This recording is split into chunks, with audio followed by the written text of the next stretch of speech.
Hey, Bodacious Beast, welcome back to my channel. My name is Scottyallenday. I cover topics about the past, present, future, and unknown. Today, manufactured homes. We all know about them. There's trailer parks. You have all kinds of names for them. I mean, I could be trailer trash if somebody saw me in a manufactured home. But the thing is, are they worth it? Are they worth the investment? Would you even turn around and purchase one? Same thing with a tiny home, and possibly one of those like pre-made like log cabin homes.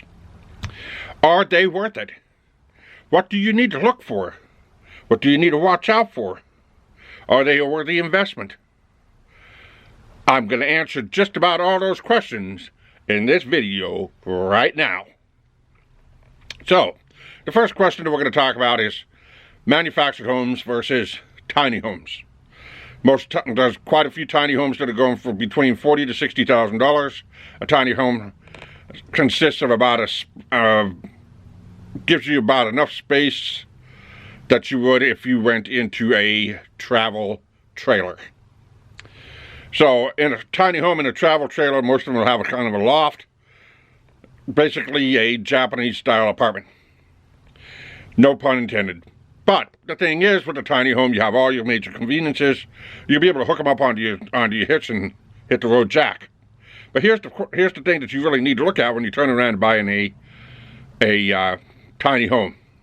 Number one, you need to look at the floorboards. A lot of people go cheap when it comes to floorboards. Same thing with the manufactured home. Same thing with these log cabins. They look good. They look sturdy. They look strong, but they cheap out when they turn around and they buy particle board floors. Particle board subflooring. This is the type that you take regular sawdust that's been glued together and pressed together to make wood. It doesn't work for a living space. It gets wet long enough, it sags, it creates a hole, you have to fix it. Now, in a tiny home, it's near impossible to fix it because you have to crawl underneath the trailer, make a new bracket, cut the hole out, and hopefully it fits and stays. But the thing is, you got to rip your whole floor out, you got to do it all over. Same thing with the manufactured home. Only with the manufactured home, you got a whole lot more space that you could be able to make a new bracket, put a better quality board on, and then cover the top of it. There's a lot of manufactured homes that have been bought this way that have these particle boards. And the thing is when you ask about them, if there's a better quality wood, they say, oh yeah, it's going to be $5,000. Pay the $5,000. But the thing is 10 years down the road, when all of a sudden you have these holes and sags in your floor, it's going to cost you $10,000 to fix it. So, particle board flooring, you really need to pay attention to. You need to make sure that you know what you're going to buy underneath that carpet. If it's got particle board on it, you don't want it. The second thing is when you're buying a manufactured home or a tiny home is your outdoor power receptacle. Your outdoor power receptacle, the most common place that people would like that extra receptacle is on the side of the house that you're going to exit out of. Some people like it by the back door because it'll power your pellet stove, whatever your Traeger grill. So it'll power your Traeger grill. You got to buy the back door. Most people need to buy the front door because they go and work underneath the carport. If you're in a park, you're going to work underneath the carport. That's a more reliable power source. Goes and run a cable into your wood shed and turn a light on.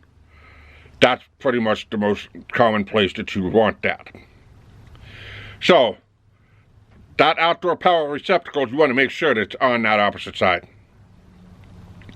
The next thing that you want to watch for is the roof. The most important, and that's the most common that I see, that fails on all three of these particular homes. Because they are on a production line, they are on a manufacturing line, they are on a... And don't get me wrong, some of these are built right on the trailer. Well, I would say your tiny homes. But most of them are built on a roller and then mounted to a trailer and then off it goes.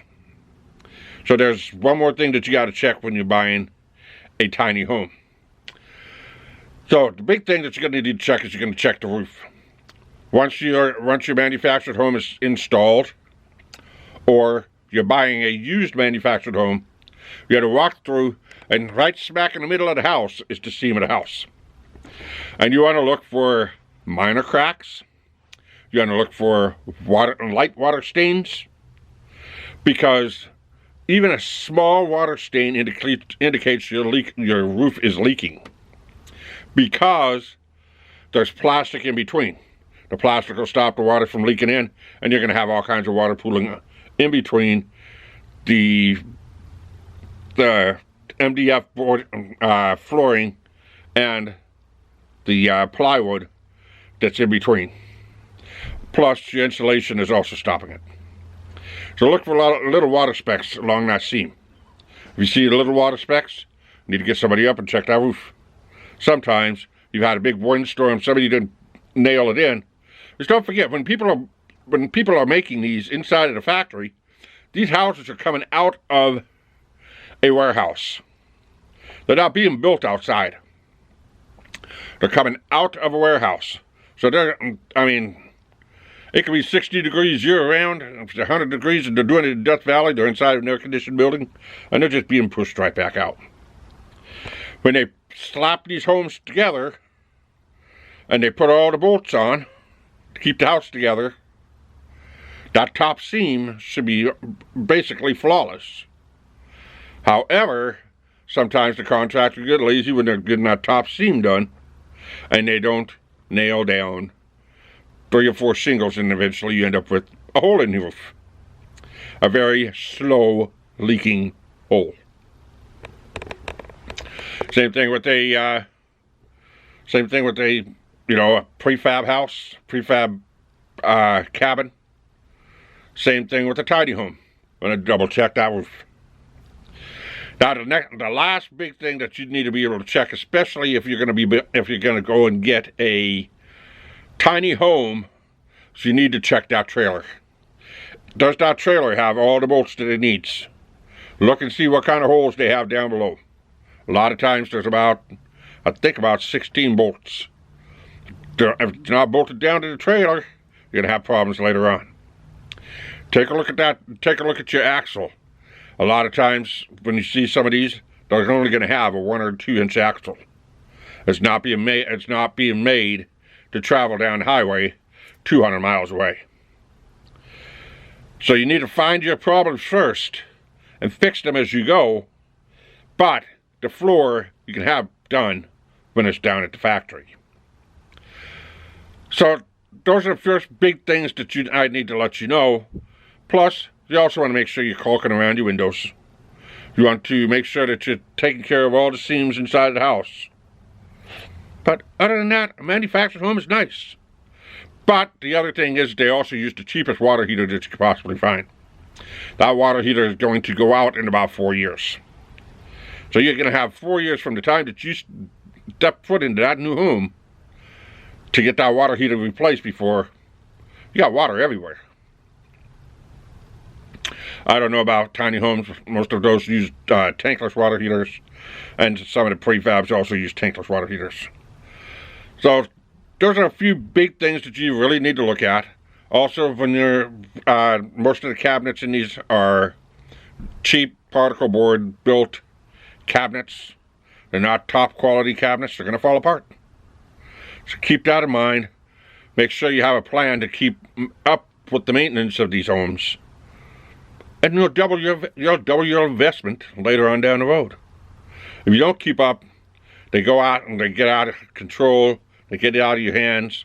And a lot of times you'll end up just giving it away so you can get away from it. So, what do you guys think? Do you guys think you would actually buy a manufactured home? Do you think you would be in the market for a tiny home? Let me know. Let me know in the comment section below. While you're at it, subscribe, hit that notification bell. And I'll see you in the next video. Keep on rocking.